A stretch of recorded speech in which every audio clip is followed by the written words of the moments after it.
without a hunting license and he hunting tags when the GOP called him out for not being a hunter?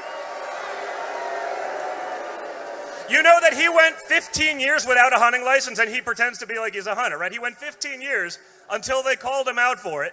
That's why we call him Two-Faced Tester.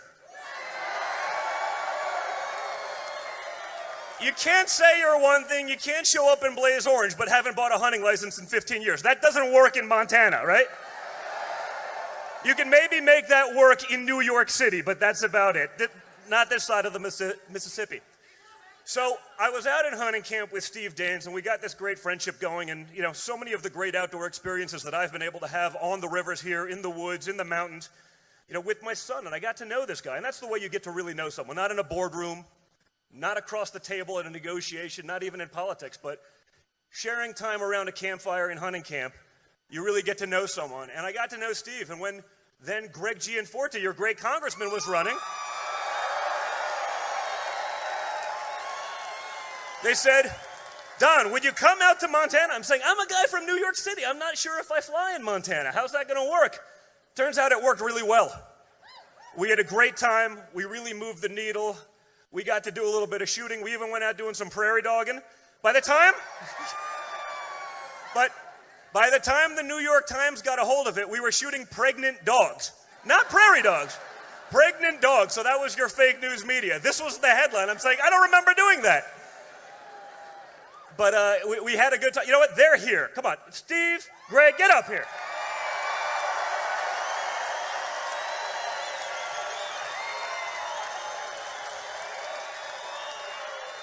These guys are the real deal. I've gotten to know them, again, in hunting camp, having a good time.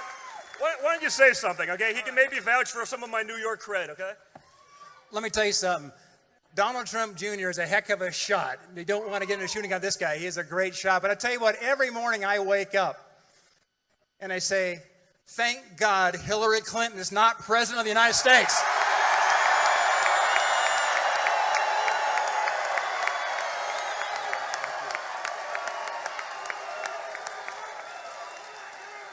And then there's another thing to say thanks for. Thank God Donald J. Trump is.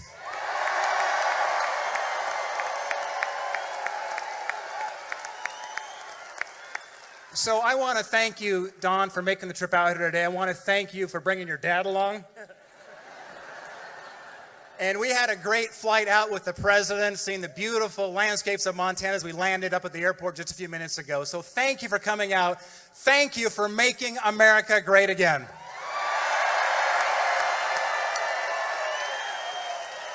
Well, while we have a Greg, come on, you got to say a couple words also. Yeah. Thanks, Don. Hello, Montana! Well, I got really clear marching orders from you all. That was to protect our precious way of life and drain the swamp. I am proud to serve with this great president, but we got some more work to do. His leadership, this president, has given this country hope again.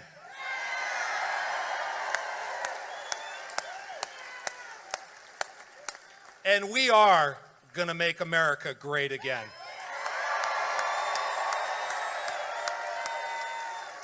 I am honored to serve as your only voice back in the House. God bless you and God bless this country.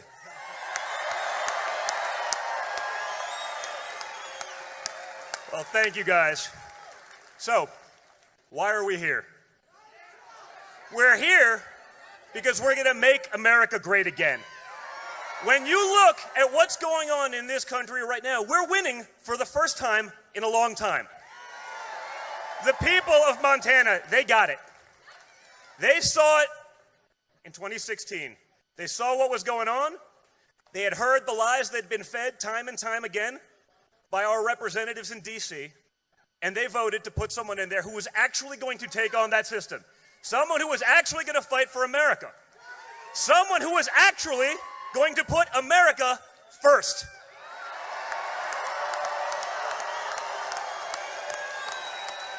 Now, it's hard to believe that we live in a time where talking about putting Americans first is like a bad thing, right?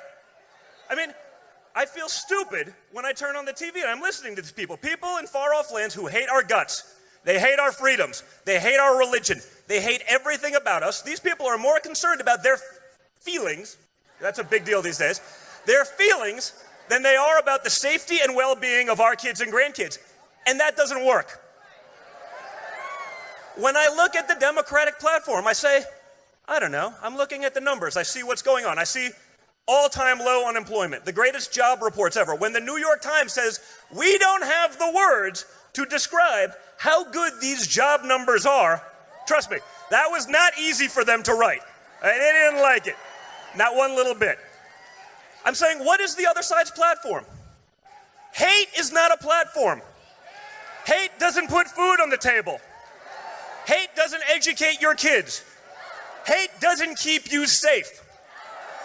All of the things that we're doing, I can't think of a single measurement where we aren't better off today than we were 18 months ago.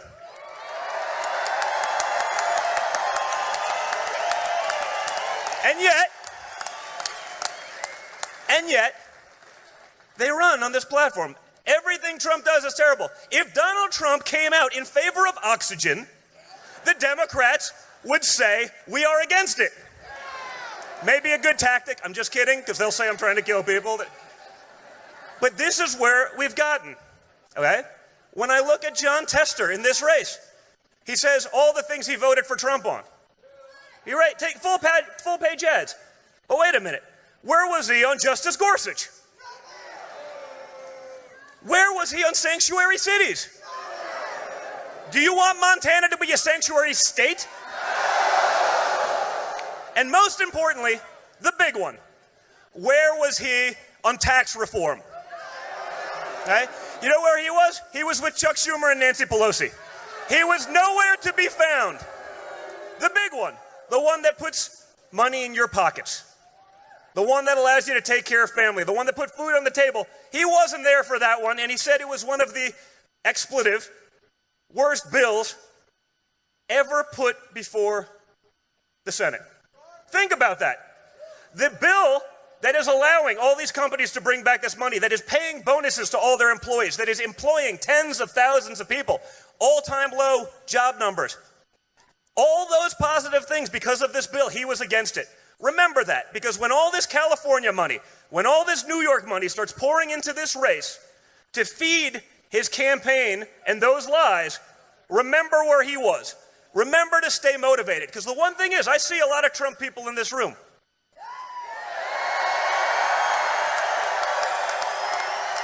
But you got to stay into it. You got to have the same enthusiasm for all of these guys, and for Rosendale, and for everyone that you had for Donald Trump, because just because Donald Trump isn't on the ticket in 2018 doesn't mean that everything he has accomplished is not on the ticket. The other side wants to get rid of it all. You have to stay in this fight. You have to stay motivated. You have to get your friends out there, and you have to turn up to vote in November. That's going to make the difference. That's going to be everything, okay? I'm going to be coming a lot out here in this fall, helping all of these guys. I would rather be doing it with a bow or a fly rod, but we'll do that in November after everything, okay? But we're going to be out there fighting for Montana. We're going to do what we've always said we're going to do. And by the way, we're also going to be fighting for public lands, okay? That's one of those things. They come out there and they hit us. Trump's selling them off. I said, we had it. What are you talking about? But that's their big soundbite for the outdoorsman. You know, the reality isn't true, but no one's going to look beyond that, okay? Remember what we're doing. Look at the policies. Don't just buy everything that you read, okay? Advertising can buy a lot and it can sell a lot of garbage. Very true. There's a lot of it these days, man. That's the reality. Think of the amount of winning we could have if you actually had a little cooperation with the media.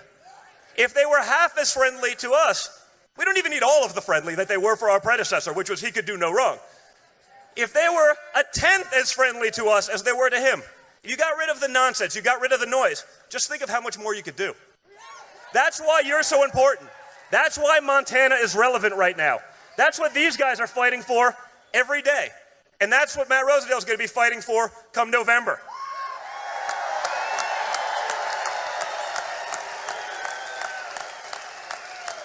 I want you to remember that. I want you to remember what was in your hearts in November in 2016. Keep that going. Keep that fight. Keep that spirit. Get out there. Bring your friends. Make sure you send the message to Washington, D.C. that you want DJT to continue what he's doing. This is what's going to help our kids, our grandkids, and as the father of 5 young kids, I want to leave an America that we know, that we've gotten used to, because the one I see on TV these days, it's a foreign country. Okay? Remember it. Keep that spirit and that fight in your heart.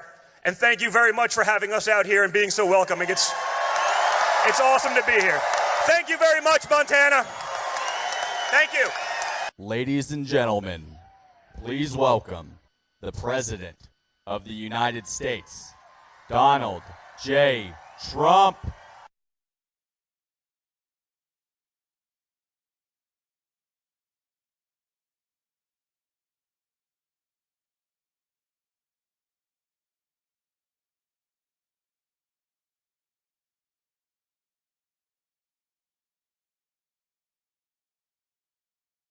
Well, thank you, Montana. What a place.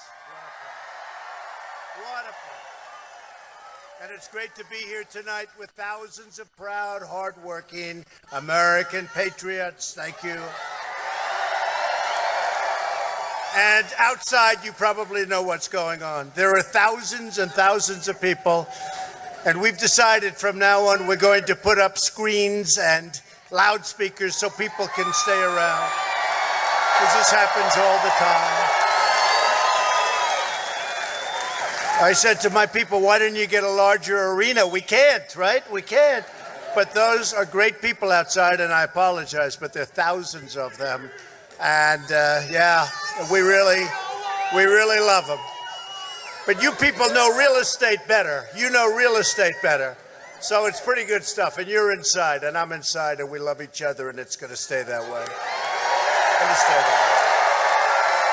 So we are thrilled to be joined by some great people. You just heard Steve Daines. He has been so helpful. He has been so helpful in Washington on the tax cuts and everything else. And I want to thank Steve and his family. They have been incredible for me in Washington. Thank you, Steve. I appreciate it. And Steve and I are running again. You know, 2020, he comes up. So we're running together, Steve.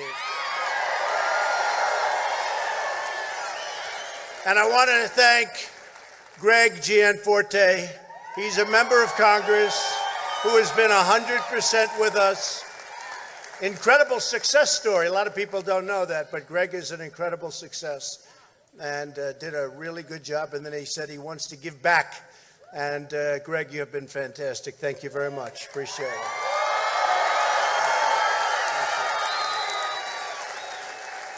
Montana Attorney General Tim Fox. Thank you, Tim. Secretary of State Corey Stapleton. Thank you, Corey. Montana Republican Party Chairwoman Deborah Lamb. Superintendent of Public Instructions, Elsie Arnson. And finally, the person that we are here for tonight, a very special person, ran an incredible primary, wouldn't you say? Incredible? Anytime you win, it's incredible. But he did, against a very tough and good competition. And hey, he's going to be your next senator from the incredible state of Montana. Matt Rosendale. Come up, Matt. Come up, Matt.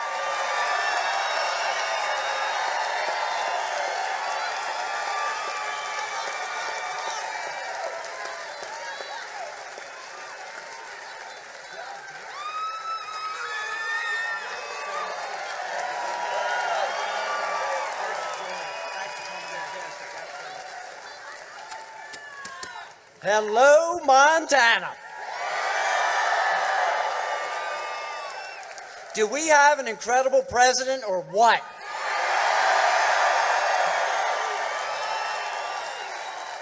We actually have a president who fights every single day for the people across this great nation.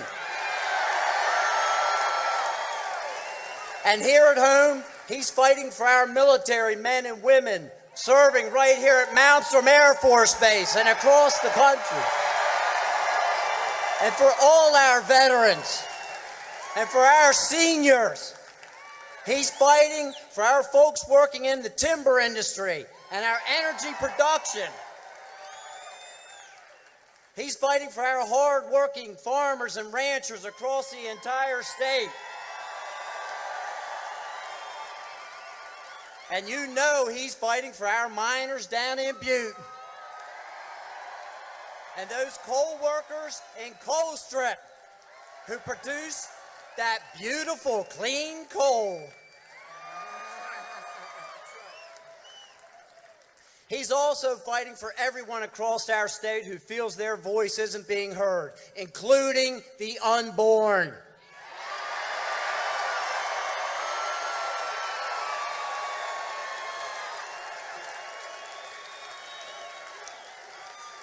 And I will be that voice for you if you elect me to the United States Senate. And I will fight for you every day because I mean business about standing with President Trump to make America great again. Because what's good for America is great for Montana.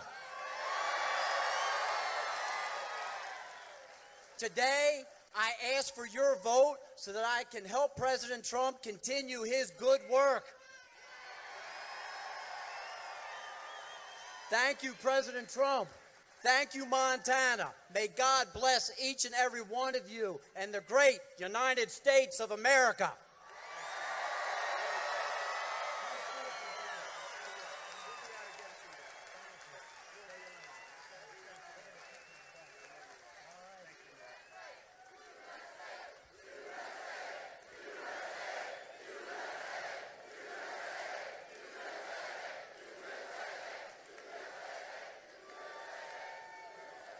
Thank you very much. That was great. This is a really good man. This is a man that loves the people of Montana, loves the people of this country. It's time to retire liberal Democrat Jon Tester.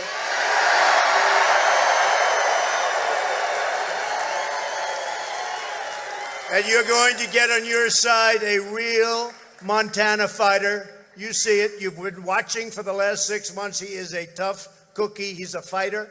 He's going to fight for you, Matt Rosendale. So Jon Tester says one thing when he's in Montana, but I will tell you, I'm testament to it. He does the exact opposite when he goes to Washington. A vote for Jon Tester is a vote for Chuck Schumer, Nancy Pelosi, and the new leader of the Democrat Party, Maxine Waters.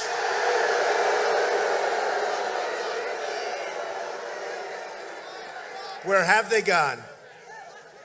Jon Tester voted no on repealing Obamacare. And even though we got a little surprise vote that evening, you all remember that evening, somebody came in with a thumbs down after campaigning for years that he was going to repeal and replace. But that's okay, because we, for the most part, have already done it. And we have great health care coming out, and it just came out 2 weeks ago. And we got rid of the individual mandate and lots of other things. Sometimes we have to do it the hard way, but that's okay too.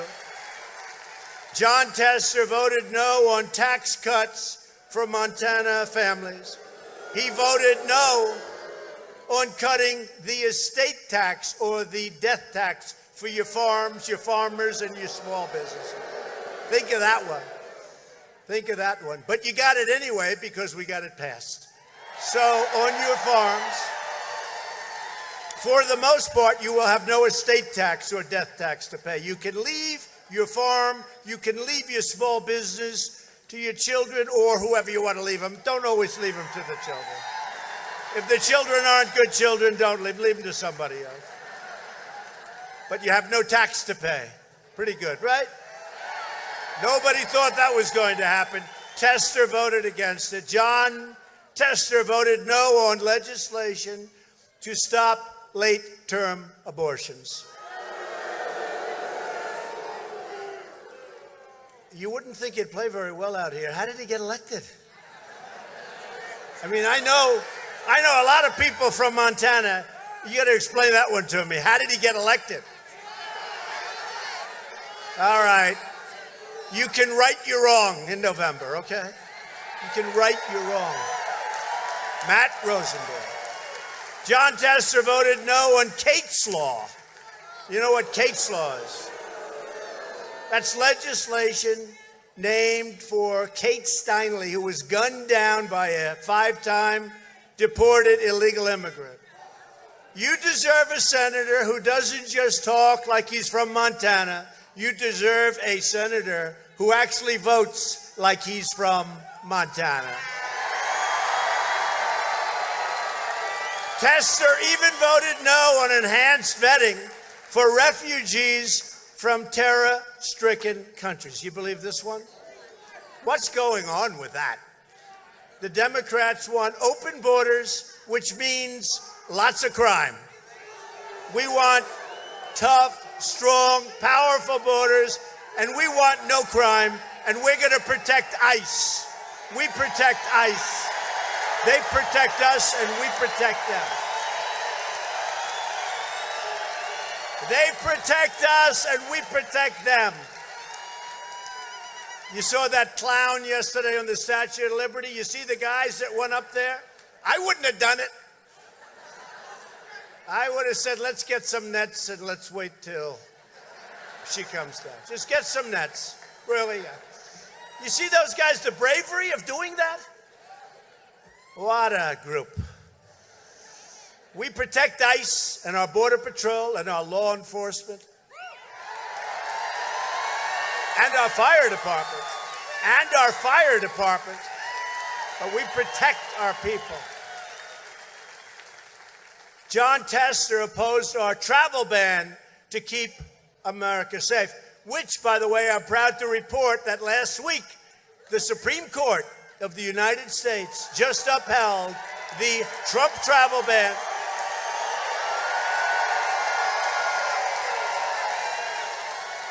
And they gave us the authority to protect our nation, keep our nation safe, to keep it safe. As you know, there's now a vacancy on the Supreme Court.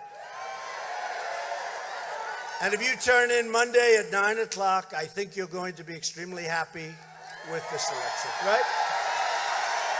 And they're all great. They're all great.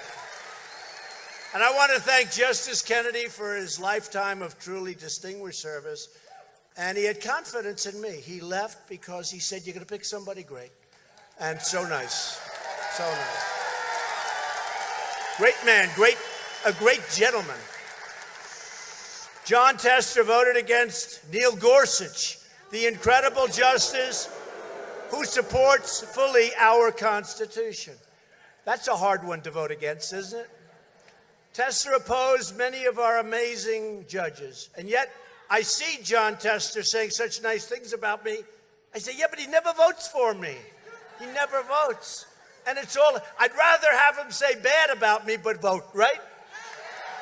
Yet John Tester voted for liberal Obama judges who tried to take away your Second Amendment, tried to take it away. Because Tester doesn't share your values. John Tester showed his true colors with his shameful, dishonest attacks on a great man, a friend of mine, a man that I said, why don't you run the VA? You'd be great. Navy Admiral Ronnie Jackson. And a report just came out, and I should have brought it because I would have read it, but it's long but beautiful for Ronnie Jackson. Secret Service are all over the place, and they wrote a report that what he said was so false and so untrue. It never happened. And they could have ruined a lesser man. But Dr. Jackson, I don't know, should I call him Admiral or Doctor? I'll call him both, Doctor/Admiral. He's a doctor, he's an admiral. His son is really a top student at Annapolis, graduating this year. Incredible wife, incredible family. You know, I feel guilty. I feel guilty.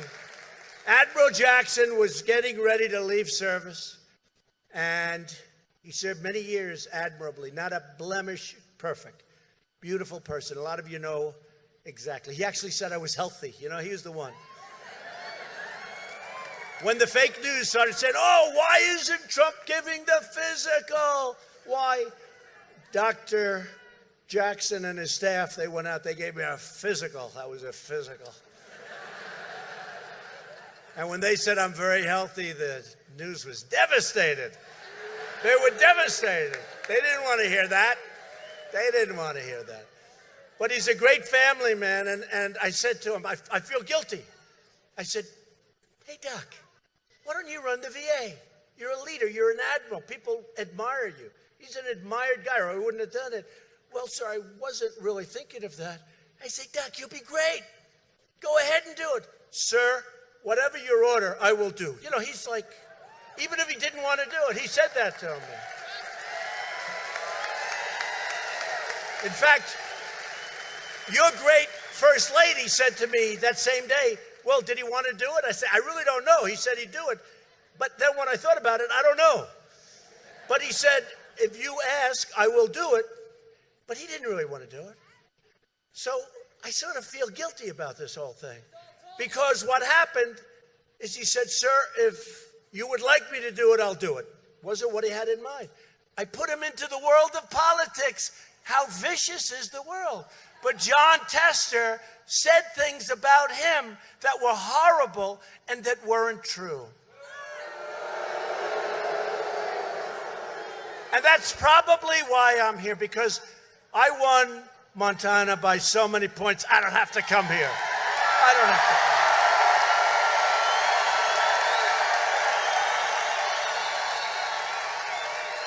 You know, a lot of people from states where we have these crazy big leads. We had 42 and 44. We won by 44 points over a Democrat.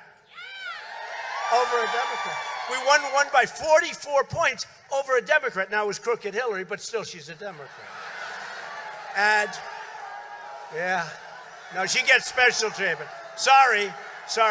She gets special treatment under the Justice Department.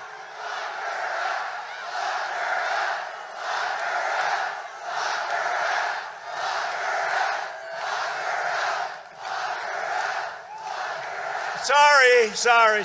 She gets special treatment under the Justice Department. Anybody else in America? How about that FBI agent? How about that guy? You think he liked me?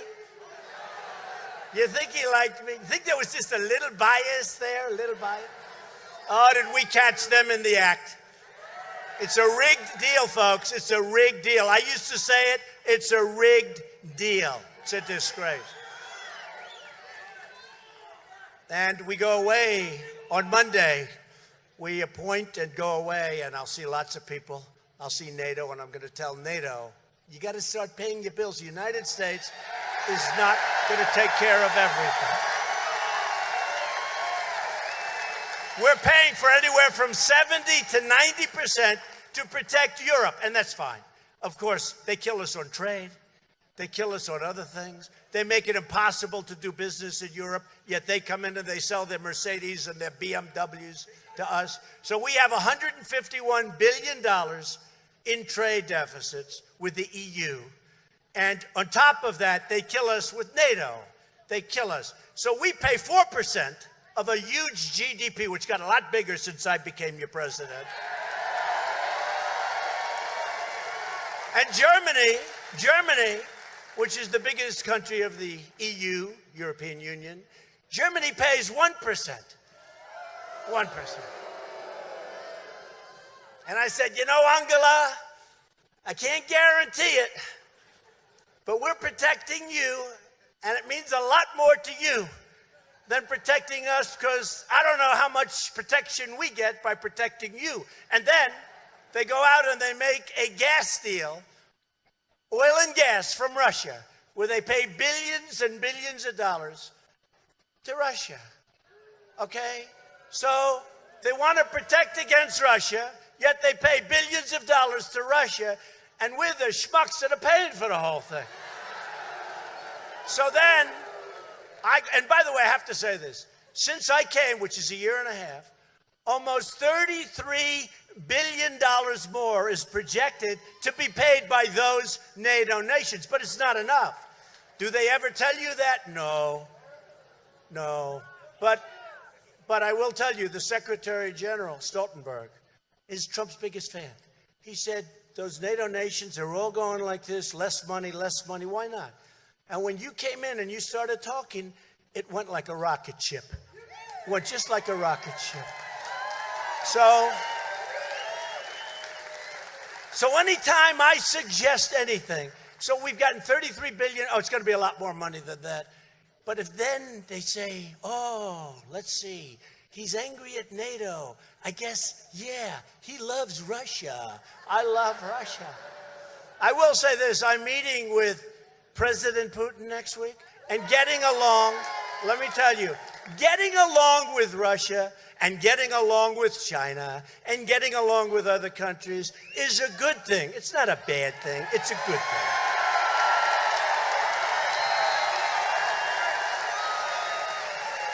I would say for stupid people or for political people, because they're not stupid, all they are is good at obstruction, good at resisting. You know, the whole thing is resist, right? But every time it comes up, I will say this. I'm going to have to ask him this question. How bad has it been since Trump has been in? Take a look at what's happened. Take a look at, we've just increased our military spending. We're at $700 billion.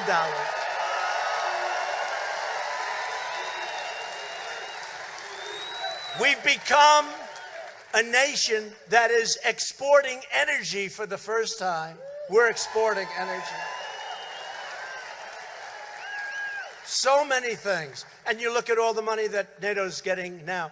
They're probably saying in Russia, you know, if we did like this guy, we made a big mistake. We'd rather have crooked Hillary Clinton.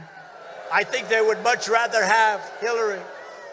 But getting along with other countries, and you're talking nuclear powers, in all fairness, getting along is really a nice thing. It's a smart thing. We're going to beat everybody. We have the greatest military we have now. Look, we have now, and hopefully we'll never have to use it. You know, the only way you're never going to have to use it, if it's so powerful, so good, so strong, that nobody wants to play games. And that's what we're doing. That's what we're doing. We'll never have to use it. And then, of course, we have North Korea, where, do you notice, 8 months? So during the Obama administration, it seemed like a missile a week. I mean, a lot of missiles going up, a lot of rockets going up, a lot of nuclear testing. They thought there was an earthquake the size of something they've never tested before. They said, where is it? Oh, it's in Korea someplace. They said, why don't you check nuclear weapons? It was a nuclear weapon, all right? So since the rhetoric stopped, you know, we had very tough rhetoric. Would you say that was a little tough, right? So remember, they said, he's too tough. He's going to cause a war. It's too tough. Now they say, he's too nice. He's too nice. He's too nice. I got along very well with Chairman Kim. I got along very well. That's a good thing that I got along well. Now, what hasn't happened in 8 months? In 8 months, first of all, we got our prisoners back before I even went, right? And I didn't pay $1.8 billion, by the way, in cash. We didn't pay 1.8, right? We paid slightly less than 1.8. We paid nothing. And yet, it was a very smart deal for North Korea. Goodwill is very important. But we signed a wonderful paper saying they're going to denuclearize their whole thing. It's going to all happen. But now, you know, you're back. I was back, I think, 6 days. Why hasn't it started? Why? I mean, these guys, Obama was very close to go into war. You have 30 million people in Seoul. It's 30 miles off the border. And that's a tough border. Thousands of cannons, they call them. These are big, big guns. I'm not even talking about nuclear.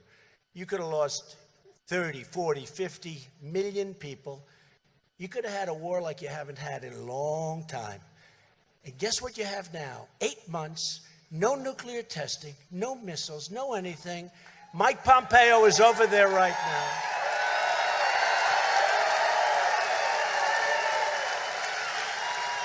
And they say, he, meaning me, these guys, the crooked press, they are so dishonest. They are so dishonest.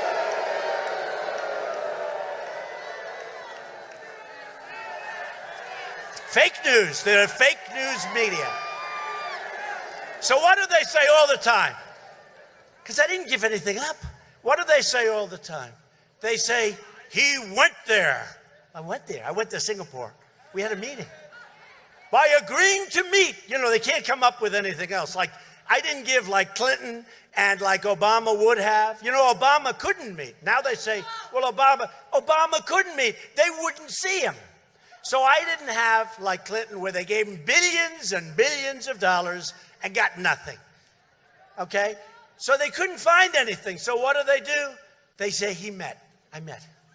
That's what we lost, folks. He met. Now, by the way, Obama would have loved to have met. They wouldn't see him. They wouldn't see him. One of the first questions I asked when I was over there, they wouldn't see him. So I met. That's how we got beaten. Now they're saying it with Putin. Well, Putin is highly prepared. And Trump, will he be prepared for the meeting? Trust me, we'll do just fine. We'll do just fine. Fake news. Bad people.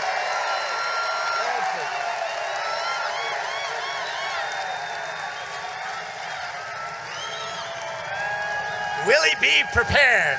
Will he be prepared?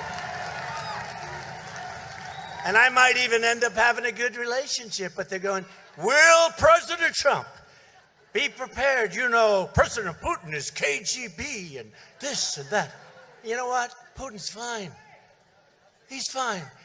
We're all fine. We're people. Will I be prepared? Totally prepared. I've been preparing for this stuff my whole life. They don't say that. They don't say that.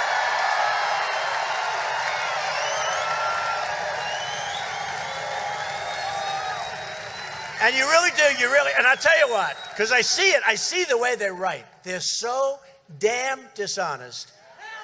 And I don't mean all of them, because some of the finest people I know are journalists, really. Hard to believe when I say that. I hate to say it, but I have to say. But 75% of those people are downright dishonest. Downright dishonest. They're fake. They're fake. They quote sources. A source within the Trump organization said. A source. They don't have a source. They never use names anymore. You know, in the old days, you have to use names. Jim Smith said that Donald Trump is a bad guy.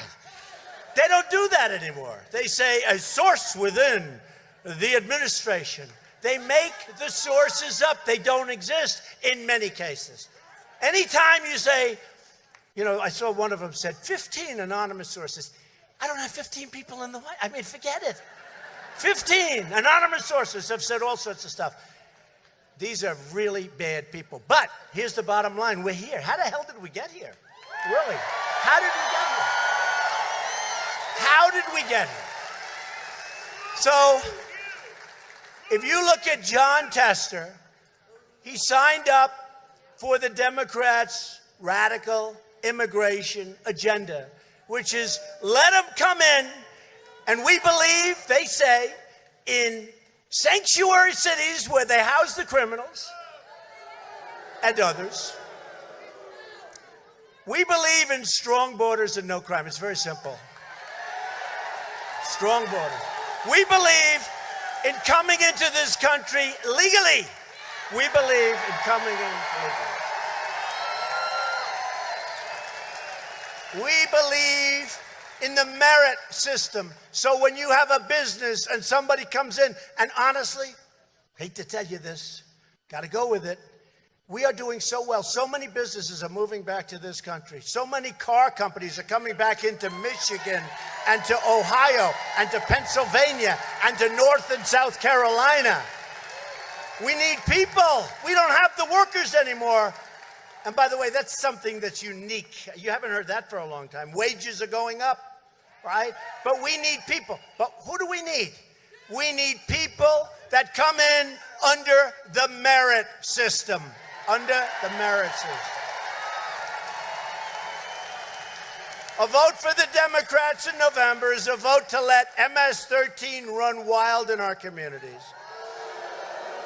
To let drugs pour into our cities and to take jobs and benefits away from our hardworking Americans, and we're not letting it happen. Democrats want anarchy. They really do. And they don't know who they're playing with, folks. I said it the other day, yes, she is a low IQ individual, Maxine Waters. I said it the other day. I mean, honestly, she's somewhere in the mid-60s, I believe that. He will be impeached. I will impeach him. Even the Democrats are saying, how are you saying that? They don't want to use that word because it gets the Republicans out to vote. They say, stay away from that word. Especially since he's done nothing wrong. That helps also, right? There's no collusion. No collusion. After spending $22 million, it's awfully tough. And the House just left and they said there's no collusion. Can you imagine this? It's all a ruse. This was an excuse for the Democrats who lost an election, who actually got their ass kicked, 306.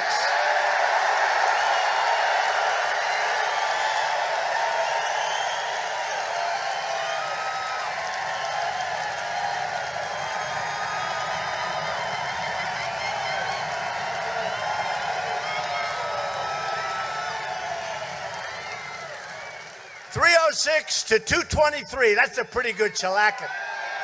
306. Hey, we won states. Take Wisconsin. I just left Wisconsin.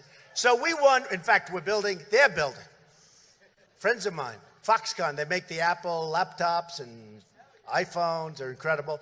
They are going to spend like $11 billion in this. It's going to be about a $15 billion plant. There will be nothing like it in this country. And frankly, outside of China, there will be nothing like it. But by the time it's finished, it'll top anything in China also. It's incredible. It's incredible. But $15 billion, 15,000 jobs, Wisconsin. But think of Wisconsin. Reagan had his big win. He won every state except one, the great state of Wisconsin. I won Wisconsin. First time since Dwight Eisenhower in 1952. And we won Michigan. And we won Pennsylvania, North Carolina, and South Carolina, and Florida. We ran up that East Coast. You had to run up that East Coast. Winning the Electoral College is very tough for a Republican. Much tougher than the so-called popular vote, where people vote 4 times, you know. Much tougher. Much, much tougher. We had a great victory, but think of it, not since Dwight Eisenhower, 1952. What an evening. Was that one of the great evenings? Was that one of the great evenings? And I always say, because the ratings that they're getting are beyond belief. You know, the New York Times was ready to fold. It was going to close, and then I came along, unfortunately, and they sell. But don't worry, because ultimately, when I leave in 7 years from now, of course, they'll fold. They will fold.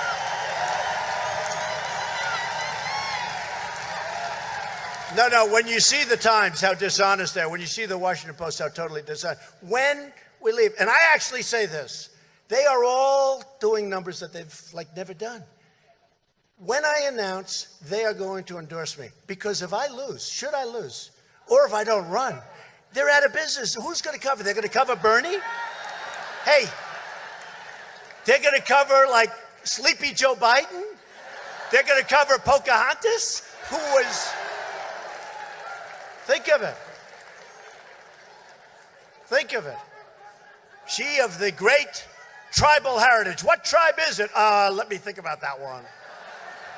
Meantime, she's based her life on being a minority. Pocahontas. They always want me to apologize for saying it. And I hereby, oh no, I want to apologize. I'll use tonight. Pocahontas, I apologize to you. I apologize. To you, I apologize. To the fake Pocahontas, I won't apologize. No, it's causing her problems. You know that name's causing, because now even the liberals are saying, take a test. Take a test. You know, I tell you, I shouldn't tell you because I like not to give away secrets, but this one. Let's say I'm debating Pocahontas, right? I promise you I'll do this.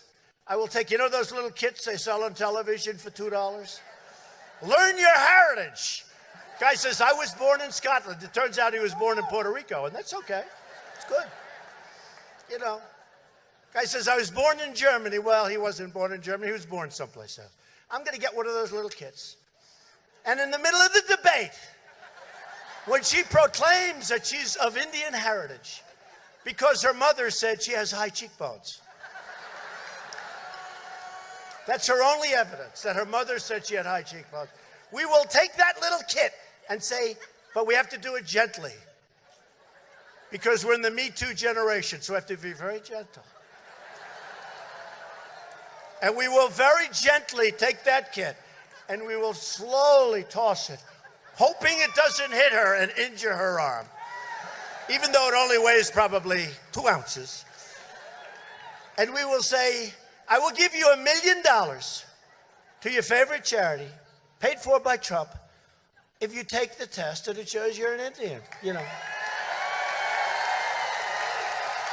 And let's see what she does, right?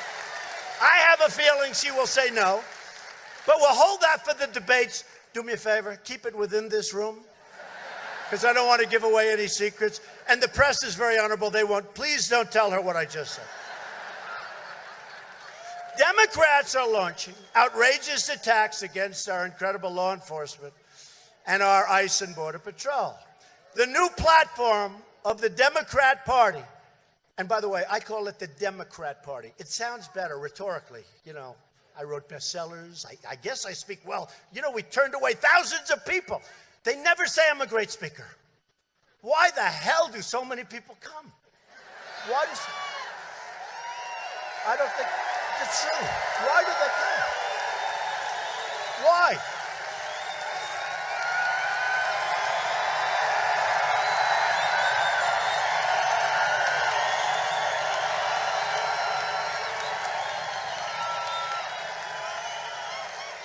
Why, oh, why do they come? Got to be something. I guess they like my policy. Maybe you like policy. No, it's true. Have you ever noticed? You never hear that. You never hear that. You never hear it. I mean, there's got to be a reason. I have broken more Elton John records. He seems to have a lot of records. And we beat, and I, by the way, I don't have a musical instrument. I don't have a guitar or an organ. No organ. Elton has an organ. And lots of other people helping. No, we've broken a lot of records. We've broken virtually every record because, you know, look, I only need this space. They need much more room. For basketball, for hockey, for all the sports, they need a lot of room. We don't need it. We have people in that space. So we break all these records. But really, we do it without, like, the musical instruments. This is the only musical, the mouth. And hopefully the brain attached to the mouth, right? The brain, more important than the mouth, is the brain. The brain is much more important. But do you ever notice, do you ever hear something? They say, you know, we had a case last week. We were in a great place in Wisconsin. And we had a tremendous crowd. And we had, like, the choice of a 22,000-seat arena. And in retrospect, we would have packed it and they would have sent away thousands of people. But the people said to me, very innocent people, they were great. But I hadn't met them. I said, why didn't you? They filled up a 7,000-seat arena, walked away thousands of people, like over 20. And we would have filled. I said, why didn't you use the big arena? He said, sir, we knew that if you had 5 vacant seats, empty seats. See, vacant is because I was in the real estate business. I use that term. If you had 5 empty seats, they would say, Donald Trump was unable to fill the arena. And I said, you know what? You're right. How about the one from the Washington Post? They got there 4 hours early, and the arena hadn't started even letting people in. So there were just a few people. You all saw that story, I hope. You all saw that story, right? They got there 4 hours, 5 hours. This writer, sleazebag, he didn't get fired. He said Donald Trump had an empty arena. Except when I showed up, the place was packed and they had to walk away, thousands of people, right? And I didn't see the story. But you know who saw the story? The people that were in the arena. And they went nuts. And they apologized. But you know where they apologized? On Twitter. They didn't write it. They apologized. But they had the story. Donald Trump, not very good crowd tonight. And they show a totally empty arena that 4 hours later. And by the way, hate to say it, take a look at the pictures for the inauguration. We had some monster crowd. Big monster. Big monster. But take a look at that. So they show an arena before the people started coming in. There were a few people, 4 or 5 hours ahead. And they apologized. It's a disgrace. But let me just tell you, the Democrats, we call them the Democrat Party. You know why? The Democratic Party sounds too good. It sounds better, doesn't it? I always hate saying the Democrat Party. And a lot of people say you made a mistake. Well, actually, the name is the Democrat Party. The Democratic Party sounds too good, so I don't want to use it, okay? The new platform of the Democrat Party is to abolish ICE. In other words, they want to abolish immigration enforcement entirely. That's what they want to do. They want everybody coming in. And you know, the beauty with ICE, they're so tough. When you have these MS-13 thugs come in, ICE goes in and wipes them out like nothing. Because they're much tougher. They wipe them out. And they liberate towns on Long Island and other places. You know, it's like you're occupied. It's like a nation is occupying your country. So we're taking them out by the thousands. And if it weren't for ICE, we wouldn't be doing it. These are savage gangs, MS-13 and others. We will not stand for these vile Democrat smears against our law enforcement. And that includes our great police. That includes our great border patrol. That includes our military, where they're always fighting against funding for the military.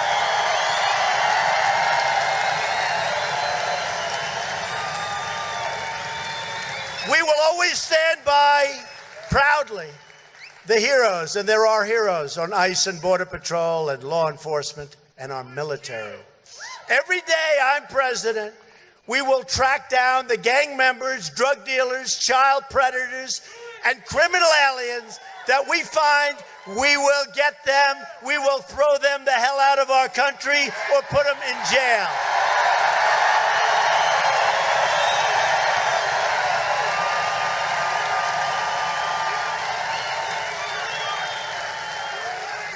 So this year, in November, if you want to save ICE, and frankly, if you want to save your law enforcement, if you want to save your military, getting military funding, we got $700 billion, the biggest ever, then next year $716. We saved our military. Getting military funding from these Democrats is almost impossible. They don't want it. They don't care about our military. They don't care about our law enforcement. They couldn't give a damn. You better vote Republican. We need more Republicans.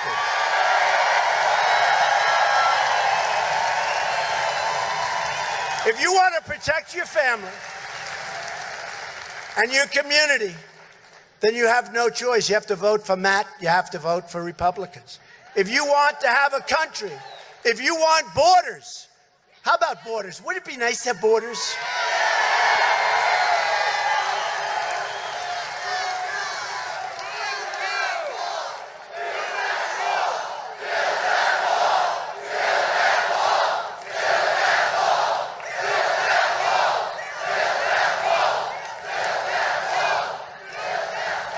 And yes, we are already building the wall. It started in California and San Diego. 1.6 billion. We're asking for 5 billion. And I'll tell you what, it's brutal with these people. They don't want it. They know it's the right thing to do, but they think it will help me. It's not even the Republicans. They think it'll help Trump. If we do it, it's good for Trump. Let's not do it. They're great Americans. Every day we are keeping our promises. We've created 3.4 million jobs since Election Day, which nobody can even believe. Nobody believes it. I always say, if I would have said that on the campaign trail, when I was here or anyplace else, it would have been brutal. They would have said, how can you possibly say a thing like that? 3.4 million new jobs. Unemployment claims are at a 45-year low. African American and Hispanic American unemployment have reached the lowest levels in the history of our country. Remember, what do you have to lose? Remember? What do you have to lose? People didn't like it when I said that. What do you have to lose? Guess what? We're right. In fact, a new poll came out last week. We're up in like a week, 10 points with the Hispanic community. 10 points. Because they want to be safe. Unemployment among women is at the lowest level it's been in 65 years, and within a couple of weeks, history. Our economic policy can be summed up in 3 very simple but beautiful words: jobs, jobs, jobs. Since the election, we have lifted 3 million people off of food stamps. And by the way, on a humanitarian basis, that's a great thing. Do you know how much money we save by doing that as a country? 3 million people, and it's going up fast. Wages for the first time in 18 years are rising again. People can go out, they can actually choose a job, and they have wages that are rising. And 6 months ago, Republicans passed the biggest tax cuts in American history. The biggest in American history. Everybody in this room is benefiting. Everybody is benefiting. We slashed taxes for working families and saved our family farms. We saved family farms. As a result of our tax cuts, $300 billion poured back into the United States just in the first quarter of this year alone. And we're going to have a lot more than that. 300 billion came back. Money that would have never been able to come back into our country. It's coming back, it's pouring back. I think the number is going to be 5 trillion, but 350 billion has already come back. Apple Computer is spending $350 billion on new campuses, on new facilities. They're bringing back $350 billion. They're putting up their own money.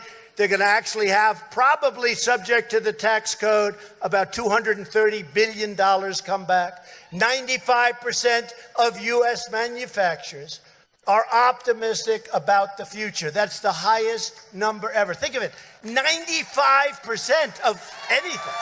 You don't hear that. We also repealed, despite the thumb down at 2 o'clock in the morning, we also repealed the most horrible aspect of the failed Obamacare health care. It's called the individual mandate, so it's gone. It's gone. Gone.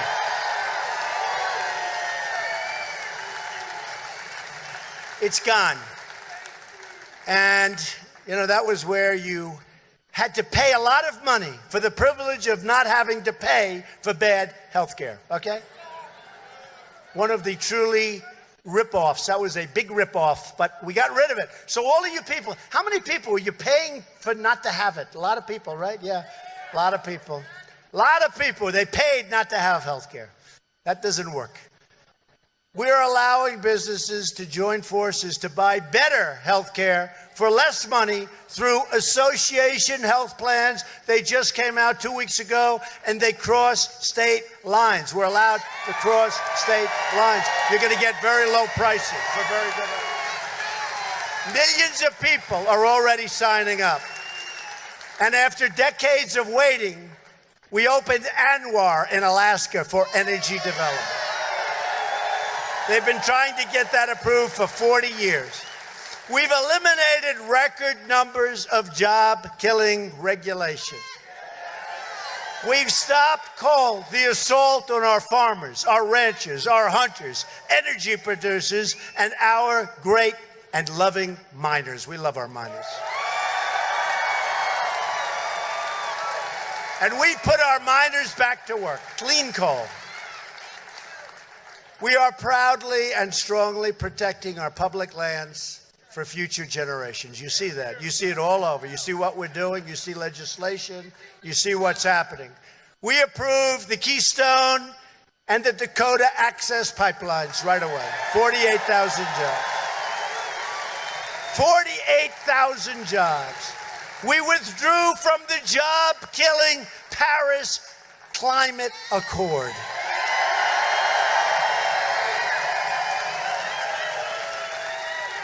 One of the most unfair deals.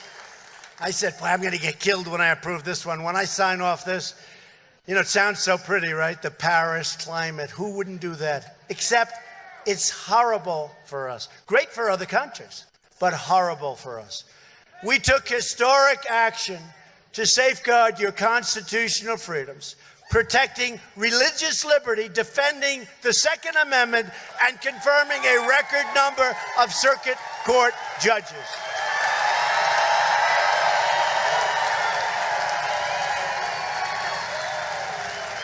And we are bringing back our wealth from foreign countries. You know this, right? We are bringing back our wealth from foreign countries that have been ripping us off for years. For too long, we watched and we waited and we saw as other countries stole our jobs, cheated our workers, and gutted our industry. You look at all the places here, yeah, even here. But you look at some places, you go up to New England and you still see the remnants where they moved down to Mexico under NAFTA, one of the worst deals that we're negotiating. And I have a feeling they'll come along. We'll see. And if they don't, we'll actually do better. We'll actually do better. The United States of America was the piggy bank that everybody was robbing. And let me tell you, our allies, in many cases, were worse than our enemies. We opened our country to their goods, but they put up massive barriers to keep our products and our goods the hell out of their country because they didn't want that competition. And that's not free trade, that's stupid trade. We're not going to do that. We don't do that anymore. We have to have fair and reciprocal, that being the more important word. We need reciprocal. They charge a 50% tax, we charge a 50% tax. Then we say, look, let's bring it to nothing, or I don't care, one way or the other, do whatever you want. And then I'll have people complaining. They'll say, it's incredible. So we have countries ripping us up for years. And then when I say, well, look, we're going to put tariffs on there because they have been ripping us. We have trade deficits. They have surpluses that would be unbelievable. So they have all of this. And I say, we are going to do something about it. And I'll get calls from some politicians. Oh, that's terrible. I said, no, you don't understand. We're going to make great deals. No, just leave it the way it is, please. Just leave it the way it is. Leave it the way it is. I said, no. We have all the cards. We're the bank that everybody's stealing from. You saw with China, $50 billion, and another $200 billion, frankly, is waiting. Nobody's ever seen this before. Because China, and I have great respect for President Xi and for China. You have to respect him, you have to admire him. Now they'll say, Donald Trump loves China. Loves China more than he loves the United States. These people. But So you have to be careful what you say. Because if I say that, I do. I respect China and I respect President Xi. But they've been killing us. $507 billion in trade deficits last year. 507. Who the hell can lose 500? Then you want to do something about it, you get attacked. Oh, that's not nice. That's not free trade. The war was lost on trade many years ago. You know, when they were saying, not a free trader, I said, no, the war was lost. But now we're going to win it. And because we have all the cards. But it's always helpful when you don't have the little ones sniping at your heels. Because it's easier to negotiate when you have support. You don't have some senator that was forced out of office because he didn't like me saying bad things like, oh, we shouldn't be doing that against China. We shouldn't be doing that against so-and-so. We are in such a great position. Other countries are calling us. Do you know that if we knock down the trade deficit, right, the trade deficit, by just a little bit, 25%, and we can do that easily. That's easy. If we do that, we pick up 1 point in GDP. Does anybody know that? That's $3 trillion, and that's 10 million jobs. That's just 25%. We pick up 1 point. And speaking of GDP, remember when I'd say it's going to go to 3% pretty quickly and all of this? Well, now the Atlanta Fed just predicted 4.8%. Now, who knows? Who knows? Who knows? Who knows? I can only tell you this. It's going to be a lot better than you had with Obama. And if these people got elected, you would have gone down like you've never seen anything go down. They wouldn't have taken the regulations off. They wouldn't have given you the tax cuts, the Democrats. You would have had an economy that was going to crash and burn. It was ready. And now we've got something that's a rocket ship. And every time I meet a leader of another country, which is often, they always start by saying, sir, I'd like to congratulate you on the incredible job you've done with the United States economy. It's true. Japan, South Korea. Every time they say, I'd like to congratulate you. And others they are actually studying what we've done. They're studying what we've done. But we have the greatest people in the world, and we're doing good. You know, those hats, those beautiful, beautiful hats, make America great again. Soon to be changed to keep America great. Bing, boom, right. Keep America great. Soon to be changed. I can't use make America great again for the second run, right? Doesn't sort of. They said, why the hell didn't you do it the first time, right? It's called Keep America Great, because what we're doing is incredible. It's incredible. We've created, think of this, since the election, we've created in wealth $7 trillion. $7 trillion. $7 trillion. We're the fastest growing nation on an economy basis. Maybe it's for the big nations, but I heard nation. We're the fastest growing economically nation in the world. Think of that.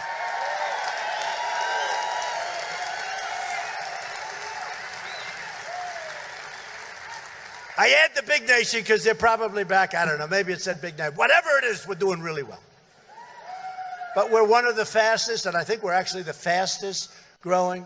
And we are certainly growing our military and growing our power and our strength. And we're taking care of our vets more than anybody's ever taken care of our vets.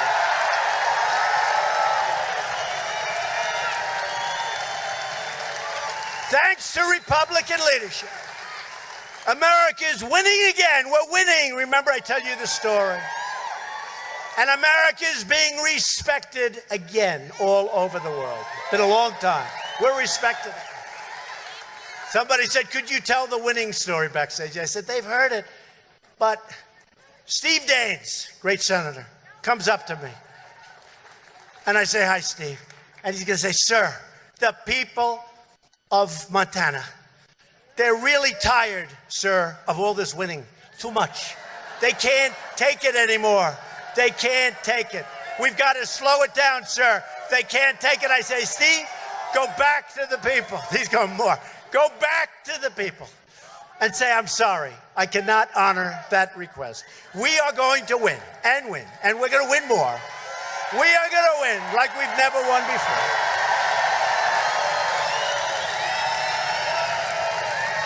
Like we've never won before. Because we are finally putting America first. We're putting America first. And by the way, you know, all the rhetoric you see here, the 1,000 points of light. What the hell was that, by the way? 1,000 points of light. What did that mean? Does anyone know? I know one thing. Make America great again, we understand. Putting America first, we understand. 1,000 points of light. I never quite got that one. I'm trying to say, what the hell is that? Has anyone ever figured that one out? And it was put out by a Republican, wasn't it? But we are indeed doing things for this country like nobody believed possible. We're rebuilding our economy. And at the same time, we are restoring our security. We have people flooding our borders like they haven't flooded ever before. They're doing an incredible job, but we've never had a rush like this. That's because people want a piece of our action. They want to come into our economy. They want to come in. Problem is, you have to come in legally. You have to come in through legal channels. Sorry.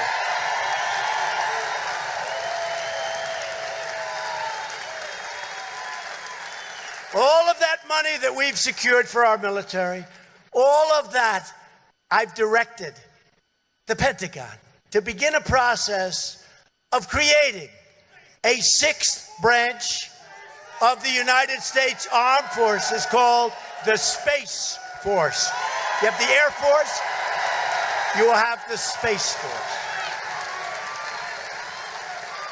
You know, people are so excited by that. You know, it's not just sending rockets to the moon and rockets to Mars. This is also a military imperative. In fact, in Russia, they said we consider that very threatening. And others did too, but I'm sorry. And you know, if it's a part of the Air Force is going to focus sort of on the Air Force. We need a separate branch, and we're working on that. It's called the Space Force, which is very exciting. And people love it. People love it. They get it and they love it. We passed a landmark VA accountability law that everybody said could not be passed. I won't blame the unions and I won't blame civil service, but let's assume they had a little blame. Everyone said couldn't be passed, has not been able to be passed for 45 years, and we just got it passed, VA accountability. So now you can fire people when they don't do a job. We can fire people when they don't do a job. You're fired. You get them the hell out. They're not taking care of our vets. We fire them. They're out of there. Boom. They're out of there. And the other thing that we just passed a few weeks ago, and you've heard me talk about this, I always said, you know, our greatest people, they're the greatest people, the vets. They protected us. Some of them have suffered greatly. And we weren't taking proper care of them. They were waiting in line for 12 days. How about anybody in this audience, go to the doctor, say, I'm sorry, I can't see you for 12 days. Even if you have like a bad cold, you have something. People were going in with nothing much, and they were coming out 6 months later. They can't see a doctor. They were coming out with a terminal illness that could have been corrected easily. And I said, why aren't we just sending people that have to wait for these long periods? Just send them across the street to a local doctor. Right? Get taken care of. And we pay the bill. And everybody said, we've been trying to get that passed for 40 years. I got it passed 3 weeks ago. Okay? I'm good at getting things passed. Remember, we had repeal and replace passed, except for one person. And all the Democrats, I have to say. One person plus all of the Democrats. We got no Democrat about it, including Tester. He wasn't there for us. President Trump is a great man. He's a great man. I really got to vote for us. Got to vote for us. We also believe that American foreign aid dollars should promote America's interests and values. We don't need to send your hard-earned money to countries that vote against the United States consistently in the United Nations and other places. We don't need to do it. Remember with Israel, remember when we had 2 votes on something having to do with Israel? I said, we're watching. With all the aid we give all these countries, we're watching. We ended up getting 68 votes. We didn't do anything because they're ripping us. They're taking our money. They don't even vote for us because they didn't respect our country. But now they respect them a lot more. And in many cases, they're not getting that money anymore, too. We've stopped it. Instead of apologizing for America, we are standing up for America, and we are standing up for our great American flag.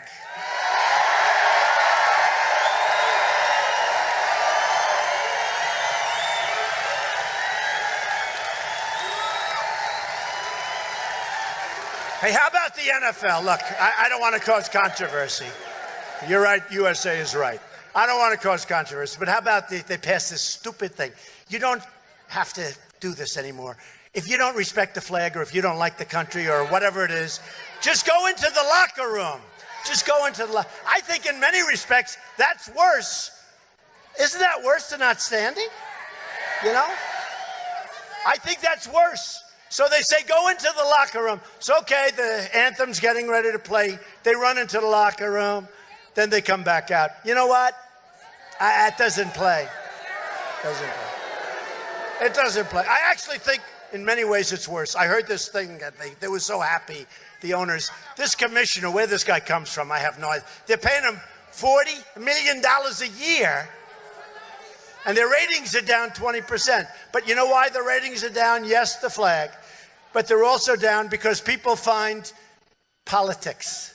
In other words, hitting Trump incorrectly, but hitting Trump, they find that to be much tougher, meaner, and more interesting than watching a football game. They actually do. And they're watching the cable networks instead of watching football. They're down 20% since this whole thing started with the flag and the anthem. Washington tried to change us, but instead we are actually changing Washington. We've had a big impact. And now we need Matt Rosendale in the Senate to continue our fight to drain the swamp. We're going to get it done. We need to work every day from now until the election for your family, for your community, your country, for your Constitution. And this November, I need you to get your friends, get your colleagues, get your neighbors, and get your ass out to vote. Is that okay? Get your ass out to vote.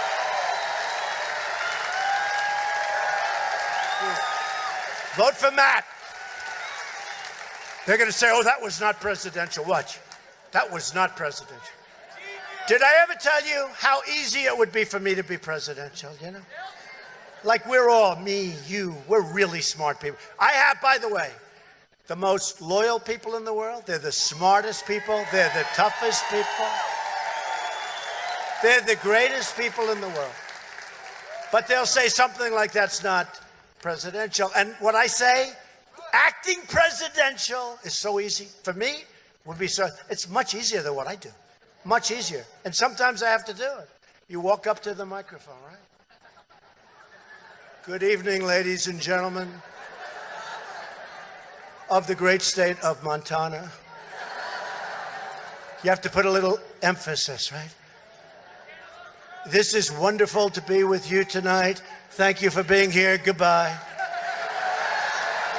Now, the people of Montana, they know. Loyal citizens like you help build this country, and together we are taking back our country, returning the power where it belongs, to the people.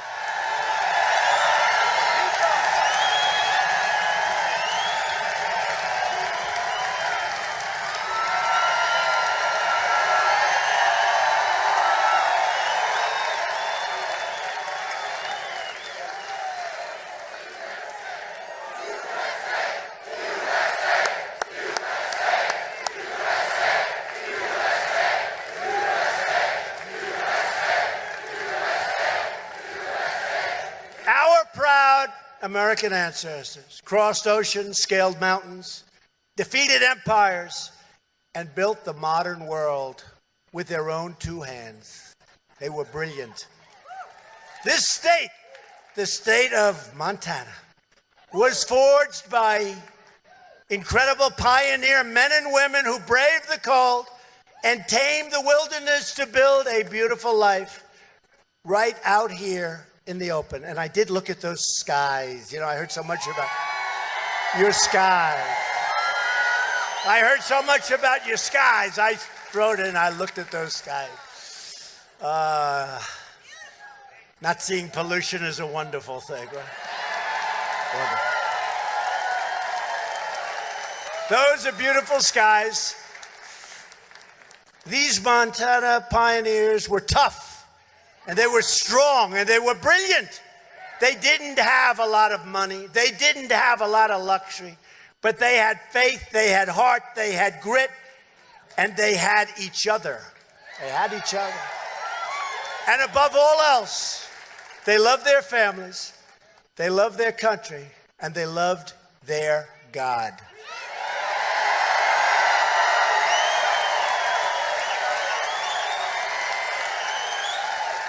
We stand on the shoulders of American patriots who knew how to fight and they knew how to win. You talk about winning, they knew how to win. And with your help, your voice, and your vote, we are going to keep on fighting and we are going to keep on winning. And the truth is, you will never, ever get tired of winning. Never. We won't back down. We won't give in, and we will never, ever surrender. We will never, ever quit. We go forward to victory.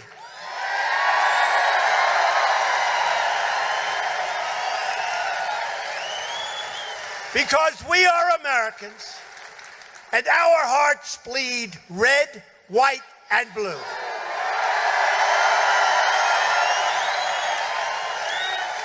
We are one people, we are one family, and we are one glorious nation under God. And together, we will make America wealthy again.